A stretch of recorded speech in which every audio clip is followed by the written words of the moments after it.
In a small African village lived a woman named Zuri. Known for her beauty and intelligence, she belonged to a humble family that struggled to make ends meet. Zuri's heart was filled with dreams of education and adventure, but her father, consumed by debt and desperation, arranged for her to marry a wealthy stranger named Obasi. Obasi was a man of means, with a house adorned in gold and a reputation that echoed through the village.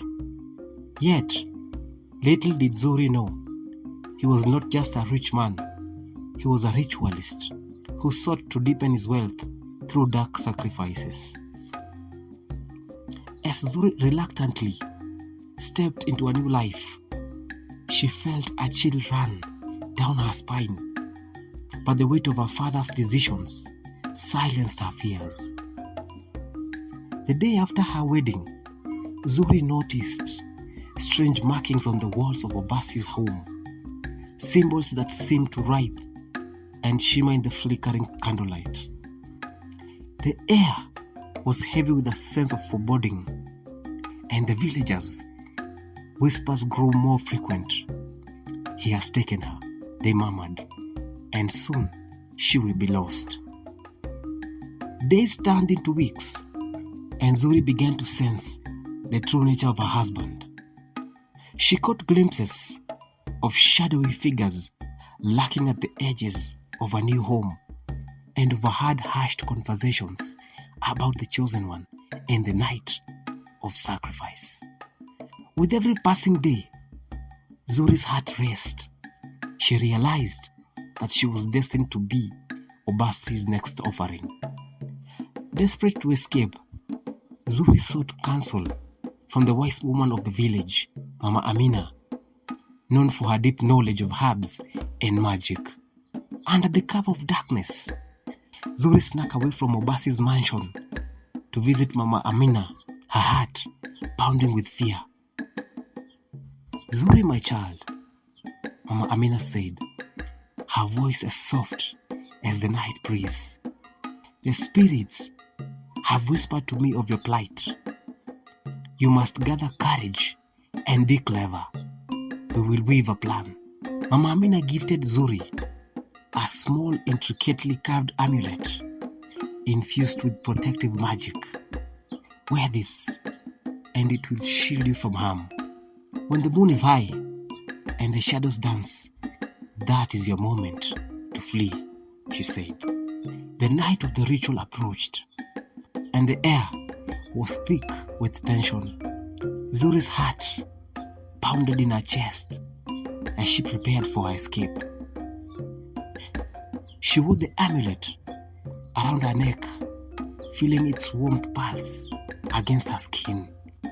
As the moon reached its zenith, Zuri noticed Obasi preparing for the ceremony.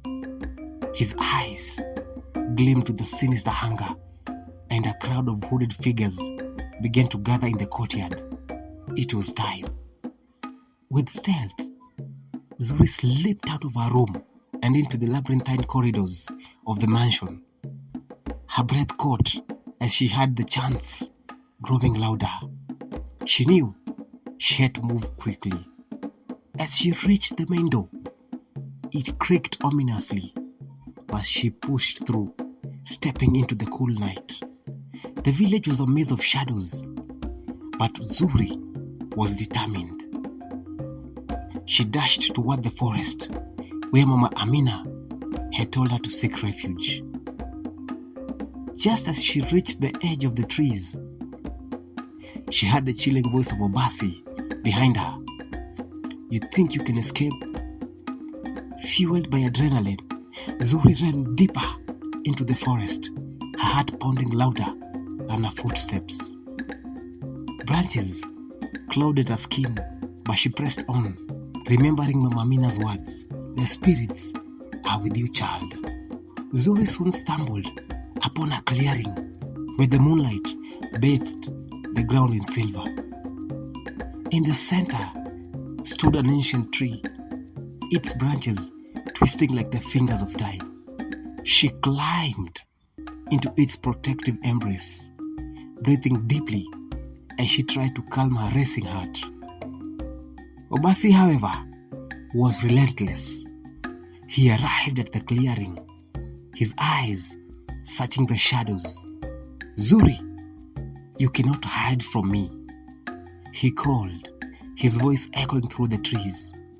But Zuri, with the amulet glowing fiercely around her neck, whispered a prayer to the spirits of the forest. "Help me, protect me." As if answering her call, the winds began to swirl, and the branches of the ancient tree creaked in response. Just then, the hooded figures from the ritual emerged, but they were not looking for Zuri. They were drawn to the tree. The amulet's magic surged, and the tree's roots erupted from the ground, ensnaring Obasi and his followers, pulling them into the earth. With a final, anguished scream, Obasi was swallowed by the roots, leaving only silence in his wake. Zuri climbed down from the tree, her heart pounding with relief and awe. She had escaped the darkness, but she knew she must never forget the shadows that lurked in the world. Returning to the village, Zuri shared her tale, her courage inspiring those around her. With the wealth of wisdom she had gained, she began to educate young girls in the village, teaching them the importance of strength, knowledge, and the power to choose their own destinies. And so, Zuri transformed her fear into a beacon of hope, reminding everyone that even in the face of darkness, one can rise, empowered by the light of courage and wisdom.